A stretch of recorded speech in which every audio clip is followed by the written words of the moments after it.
So সেই দিন ছিল ফার্স্ট ডে অফ রিভিয়েরা। তো সেজে গুজে সবাই পৌঁছে গেছিলাম কলেজে। আমি পরেছিলাম ব্ল্যাক অ্যান্ড হোয়াইট কম্বিনেশনের একটা শাড়ি, আর বেসিক্যালি আমরা তিনজনই টুইনিং করেই পরেছিলাম ব্ল্যাক। এতদিনে তো তোমরা সবাই জানো যে ফার্স্ট দিন এসছিল দ্য ফেমাস ব্যান্ড ফসিলস। ফার্স্টে গিয়েই প্রচুর ফটোস ভিডিওস তুলে নিয়েছিলাম, কারণ মেমোরি হিসেবে তো পরে এগুলোই থেকে যাবে। তারপরে চলে গেছিলাম একেবারে মেন স্টেজের কাছে।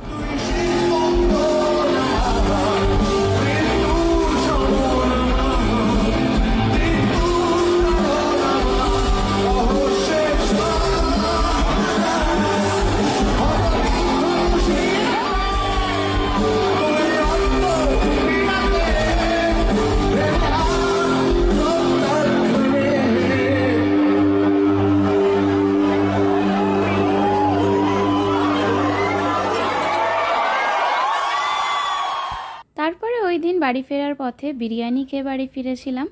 দেখা হচ্ছে আবার একটা নেক্সট ব্লগে। ততক্ষণ সবাই সুস্থ থেকো, ভালো থেকো, আর সবার খেয়াল রেখো। টাটা।